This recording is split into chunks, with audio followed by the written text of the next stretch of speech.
खुशी, आज तू एवढ्या दिवसांनी आली आहेस तर तुझ्यासाठी मी आज खास स्पेशल काहीतरी बनवते. काय मावशी? दाखवते तुला काहीतरी. नमस्कार, आज मी बनवते पुडिंग. दूध आणि अंड्यापासून बनवते पुडिंग. तर त्याच्यासाठी मी 1 लिटर दूध 15-20 मिनिटं थोडा उकळवून घेतलाय आणि गार करून घेतलाय.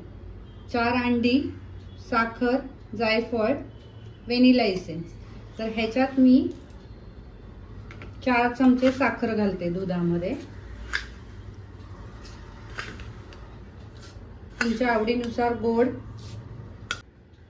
4 चमचे मी ह्याच्यात साखर टाकून घेतली आहे आणि 1 वाटी, ही 150 ग्रॅमची वाटी आहे. ही साधारण मी तव्यामध्ये टाकते कॅरेमल करायला. आता साखर कॅरेमल होस तोपर्यंत ही 4 अंडी आपण ह्याच्यात फोडून घेऊया.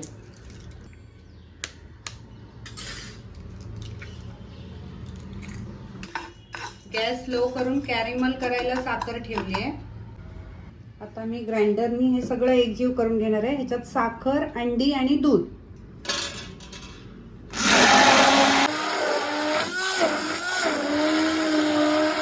अशा प्रकारे एकजीव करून घ्यायचा. साखर आपली मस्त मेल्ट होत आहे तोपर्यंत मी कुकर लावून घेते. पाणी टाकायचंय तेवढं पाणी टाकायचं आणि त्याच्यात मी एक स्टँड ठेवलाय. हे कुकरच्या डब्यात मी सगळं ओतून त्याच्यात ठेवणार आहे.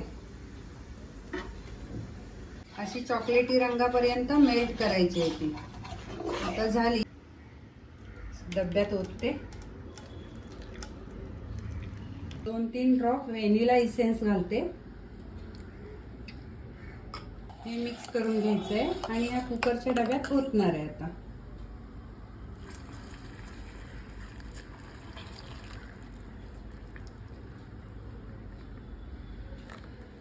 आता वरून जायफळ टाकते किसून.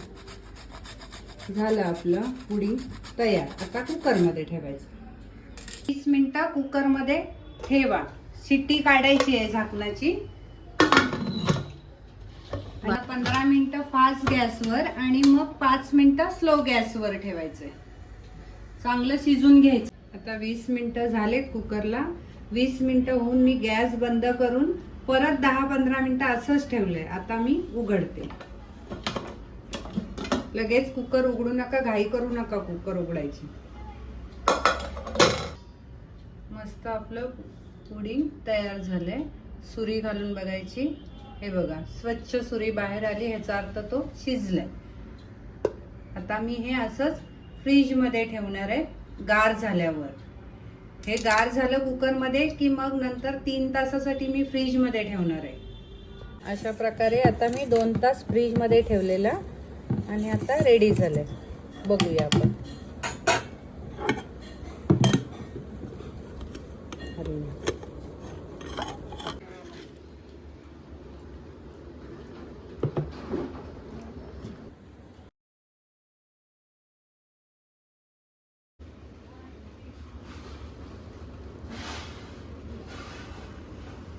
अशा प्रकारे आपला पुडिंग तयार झाले अंडा आणि दूध टाकून.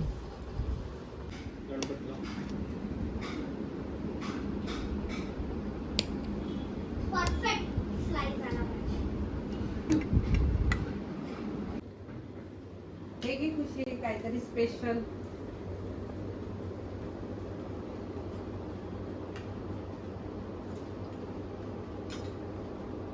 वाव मावशी, मस्त आहे.